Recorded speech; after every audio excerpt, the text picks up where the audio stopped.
बिस्मिल्लाहिर्रहमानिर्रहीम। Dear students, आज हम लोग chapter number 1 lecture number 7 first year biology के साथ हैं। मैं हूं गुलाम नबी। आज हम लोग ने जिस टॉपिक पर बात करनी है वो है हमारे पास क्या, वो टॉपिक है हमारे पास क्लोनिंग। अब हम लोगों ने पढ़ना है कि what is cloning. Actually cloning is a technology, किस काम के लिए? फॉर अचीविंग, हासिल करने के लिए, यूजेनिक एम्स, वो तमाम मकासद जो इंसान की फ़लाह को फ़ायदा दे सकें, उन फ़ायदों को हासिल करने के लिए जो टेक्नोलॉजी इस्तेमाल की जा रही है, इसको हम क्लोनिंग कहते हैं। एक क्लोन को कैसे डिफ़ाइन करते हैं? A cell or individual and all its, एक सेल या एक इंडिविजुअल और इसकी एसेक्सुअल रिप्रोड्यूस, सारे के सारे ऑफ सफरिंग एक क्लोन कहलाते हैं। और ये मेथडोलॉजी जिसमें एक सेल या एक इंडिविजुअल की आप एग्जैक्ट कॉपी प्रिपेयर करते हैं, प्रोड्यूस करते हैं, इसको बोला जाता है, ये हमारे पास क्या है? Cloning. All member of a clone are genetically identical, हूबहू एक दूसरे जैसे होते हैं। सिर्फ और सिर्फ कब एक जैसे नहीं होते? व्हेन म्यूटेशन अक्कर, जब सडन चेंज इन जीन आ जाता है तब वो एक जैसे नहीं होते हैं, अदरवाइज वो नॉर्मली एक जैसे ही होते हैं। Gene generally no normal animal produce, आमतौर पर याद रखिएगा क्लोनिंग हर किसी के लिए नहीं होती है। सिर्फ हमारे पास इंसेक्ट्स ऐसे हैं जो अपने आप को क्या कर सकते हैं, नेचुरली क्लोनिंग करने का प्रोसेस कर सकते हैं, और कुछ प्लांट भी ऐसे हैं जो ये काम कर सकते हैं। लेकिन याद रखिएगा वो भी स्पेसिफिक सम सर्कमस्टांसेस के अंदर, किसी मखसूस हालात के अंदर, जो हमारे पास रेगुलर काम करते हैं। याद रखिएगा साइंटिस्ट जो स्कॉटलैंड के थे वो 1997 में कामयाब हुए, सक्सीड हुए। कब? 1997 में एक क्लोन करने में, किसको? एक शीप, एक भेड़ को। इस कामयाबी के बाद बहुत सारी और मैमेलियन स्पीशीज़ को, यानी जिसमें हमारे पास चूहा, माइस और गाय, काऊ वगैरह को भी इस काम के लिए इस्तेमाल किया गया। तो क्लोनिंग एक्चुअली दो लेवल पर होती है। एक होती है उसकी जीन क्लोनिंग की जाती है, दूसरी रिप्रोडक्टिव क्लोनिंग की जाती है। हमारी जो आज डिस्कशन होगी वो ज़्यादा किस पर होगी? रिप्रोडक्टिव क्लोनिंग पर होगी, कि रिप्रोडक्शन में हूबहू asexually living organism identical copies कैसे बनाई जाती हैं।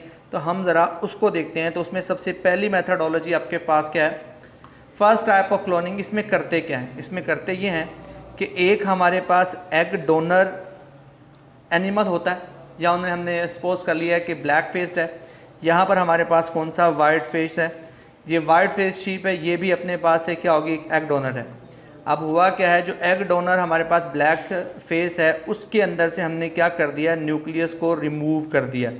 ये न्यूक्लियस, इसको यहाँ पर क्या कर दिया? रिमूव कर दिया है। उसके बाद जो एग हमारे पास यहाँ से इसने दिया है, इसको इसके साथ डिफ्यूज़ कर दिया है, या हम कहते हैं इसको हमने फ्यूज़ कर दिया।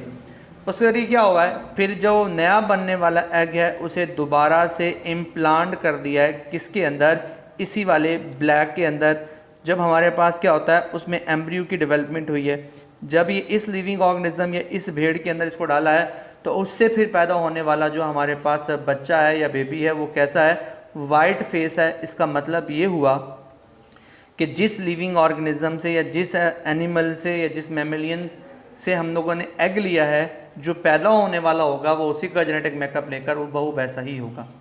This procedure, nucleus from a fertilized egg is removed and a nucleus from a cell, जो कि फुली डेवलप होता है, उसमें से निकालते हैं। क्या कहा है कि इसमें से एक ऐसा सेल लेना है, इसके एग में से न्यूक्लियस को रिमूव कर देना है, इसमें से फुली डेवलप सेल लेना है, उसका न्यूक्लियस इसमें फ्यूज़ कर देना है। देन वो बनने वाला जो एग सेल होगा उसको करना है दोबारा से इम्प्लांट कर देना है, किसके अंदर? एम्ब्रियो के तौर पर, उसी हमारे पास पहले वाली शीप में। देन क्या होगा? वो ग्रो करके हूबहू वैसा ही हमारे पास शीप रिप्रोड्यूस करेगी, जैसे जिसका हम लोगों ने क्या किया था? डेवलपमेंट, जो हमारे पास सेल लिया था उसके जैसा होगा। The altered zygote is implanted in a suitable वॉर्म, ये बता दिया था। डेवलप जाइगोट जो होगा उसे इम्प्लांट कर देंगे वॉर्म के अंदर, यूट्रस के अंदर, किसके, जिसको हम लोगों ने क्या करना है, जिसमें उसकी ग्रो करवानी है। Where it is completes is development the new individual from in this way is genetically identical clone. लेकिन जहाँ सवाल ये पैदा होता है वो किस जैसा होगा, ब्लैक फेस वाला या वाइट फेस वाला। तो स्टूडेंट याद रखिएगा जिसका न्यूक्लियस इस्तेमाल हुआ है उस जैसा ही नज़र आएगा। Of individual whose nucleus was use, जिसका न्यूक्लियस इस्तेमाल किया गया था ये उस जैसा होगा। Thus the clone could make a multiple copy of a desire genotype. इसी तरीके से एक लिविंग ऑर्गेनिज्म की डिज़ायरेबल करेक्टर्स के मुताबिक बहुत सारी कॉपीज़ क्रिएट की जा सकती हैं। फिर हम देखते हैं हमारे पास एक सेकंड टाइप किसकी है जी, क्लोनिंग की एक सेकंड टाइप है जिसको हम लोग कहते हैं, इसमें भी उसी तरीके से है। यहाँ पर क्या है हमारे पास, यहाँ पर हम लोग एक जो हमारे पास है शीप, उसका जो है वो एग सेल इस्तेमाल करेंगे। उस एग सेल को उसी तरह से क्या करेंगे, इन्यूक्लिएशन करेंगे, यानी उसमें से उसका न्यूक्लियस रिमूव कर देंगे। फिर हम क्या करेंगे, किसी भी जानदार से कोई मेमोरी सेल लेंगे जो क्या किए जाएंगे, उस दूसरे डोनर से रिसीव किए जाएंगे। फिर वो एग सेल जो होते हैं वो वापस कहाँ डाल, वो जो सेल होते हैं, न्यूक्लियस होता है, वो डाल देंगे हम इसके अंदर। जैसे हम लोग इसको इसके अंदर फ्यूजन या इंजर्शन ऑफ न्यूक्लियस कर लेंगे, उसके बाद हम लोग उसकी डेवलपमेंट होने देंगे ब्लास्टोसिस्ट तक, यानी मोरोला, न्यूरोला, ब्लास्टोला, ये हमारे पास स्टेजेस होती हैं डेवलपमेंट की एग की। जब वो डेवलपमेंट के बाद हमारे पास क्या होगा, वो एग बन जाएगा, तो हम उसकी डेवलपमेंट के बाद उसे दोबारा कहाँ कर देंगे, मैंने जैसे पहले बताया था उसी तरीके से। यहाँ पर क्या हुआ, डेवलपमेंट थोड़ी सी पहले हो गई है, सेल 2 हिस्सों में, सेल 3 हिस्सों में, सेल 6 हिस्सों में डिवाइड हो गया, और उसके बाद जो भी पैदा होंगे वो ऑफस्प्रिंग हूबहू वैसे ही होंगे जिसका आपने क्या लिया है, मेमोरी सेल लिया है। उस मेमोरी सेल जैसे हमारे पास क्या होंगे, लिविंग ऑर्गेनिज्म पैदा होंगे। यहाँ पर हमारे पास क्या है कि हम लोग क्या करते हैं, इसमें सेपरेट एम्ब्रियो का इस्तेमाल करते हैं। In this division of a single egg or early embryo into one or more separate embryo में तब्दील हो चुका होता है, यानी पहले ही डिवीजन के बाद हम लोग सेल को इम्प्लांट करते हैं।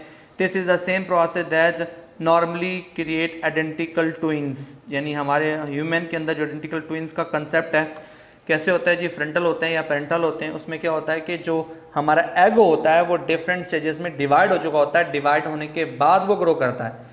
यानी आप समझ लें कि एग सेल जो है वो ग्रोथ करने के बाद आइडेंटिकल ट्विंस के जैसे मूव बढ़ाएगा, यानी वो हूबहू वैसा ही जानदार होगा जैसा जानदार हमारे पास एग सेल में पहले से। Offspring from this type of cloning are genetically identical but carry chromosome from each of the 2 parents, ये डिफरेंट है।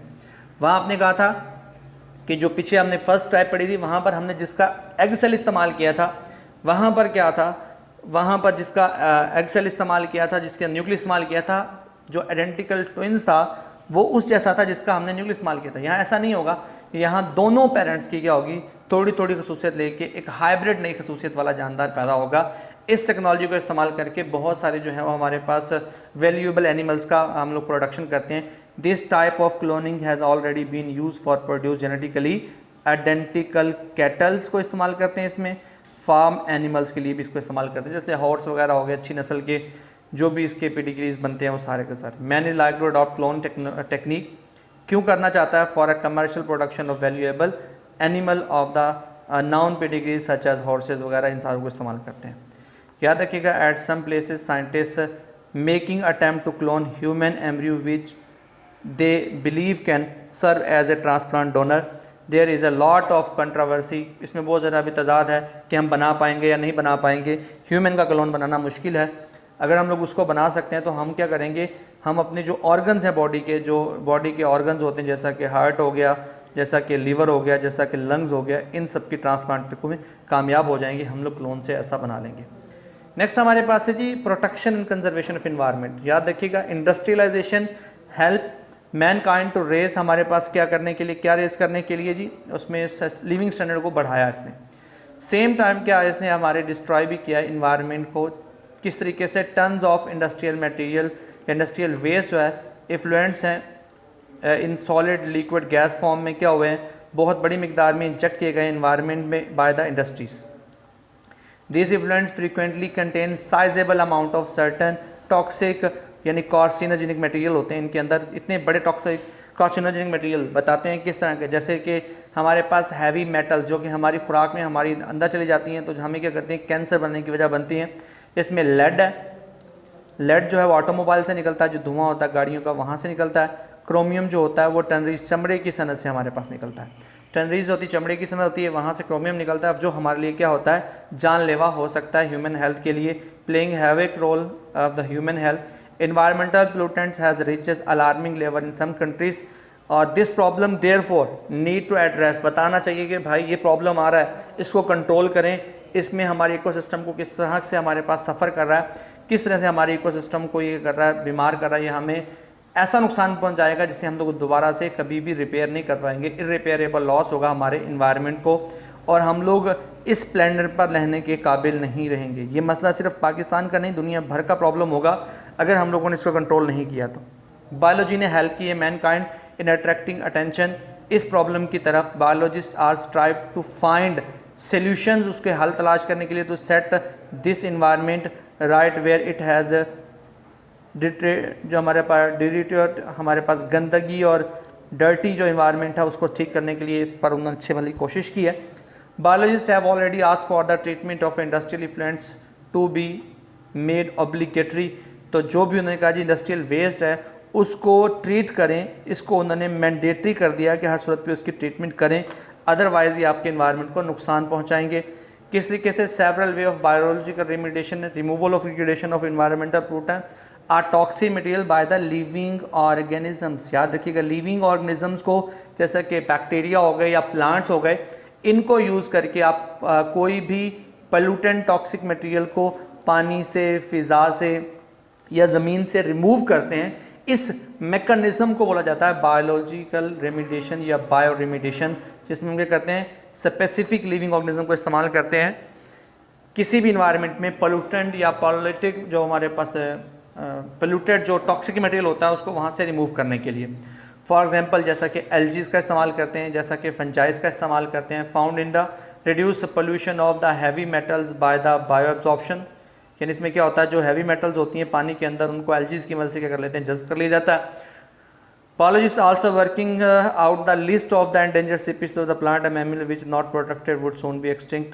Biologists इसमें भी endangered species और extinct species का जो concept था उसको भी उन्होंने इस्तेमाल किया और जो species को नुकसान हो रहा है उनको प्रोटेक्ट करने के लिए भी कोशिश कर रहे हैं। They have therefore stressed to need for their protection. The environment pollutant is a national problem in the Pakistan or all over the world. हमारे rivers, canal highly polluted with the mixing of city of sewage water के साथ हो रहे हैं। Waste water जो होता है वो कहाँ जाता है, फ्रेश वाटर के साथ मिक्स होता है और फिर वहाँ पर क्या होता है निकला आता है। फिशेस जो पॉपुलेशन है या दूसरे एक्वेटिक एनिमल्स हैं उन सारों की पॉपुलेशन को वहाँ पर ऑटोमेटिकली क्या हो रहा है, बहुत ज़्यादा एडवर्सली अफेक्ट हो रहा है, जिससे क्या हो रहा है वो प्रोटेक्शन नहीं मिल रही है और आहिस्ता आहिस्ता उनकी लाइफ को ख़तरा हो जाता है। In cities particularly the exhaust from the automobiles, हमें कैसे इसको क्योर करना है। जो ऑटोमोबाइल्स में से एग्जॉस्ट निकलता है, जो धुआं निकलता है, उसको आप लोगों को करना पड़ेगा, उसको लेड फ्री पेट्रोल इस्तेमाल करना पड़ेगा ताकि क्या करें उसको हम लोग कम से कम इस्तेमाल प्रॉब्लम करें। जो पोल्यूटेंट हम लोग मटेरियल को वाटर वगैरह को फ्रेश वाटर के साथ मिक्स कर रहे हैं उन्हें भी नहीं करना चाहिए, उन्हें पहले सीवरेज के ज़रिए क्या करना चाहिए, साफ़ करना चाहिए। इन सारी मैकेनिज़्म को यूज़ करके हम लोग क्या कर सकते हैं, प्रोटेक्शन कंजर्वेशन ऑफ इन्वायरमेंट कर सकते हैं और ये सारी बात हमें बायोलॉजी ने सिखाई है।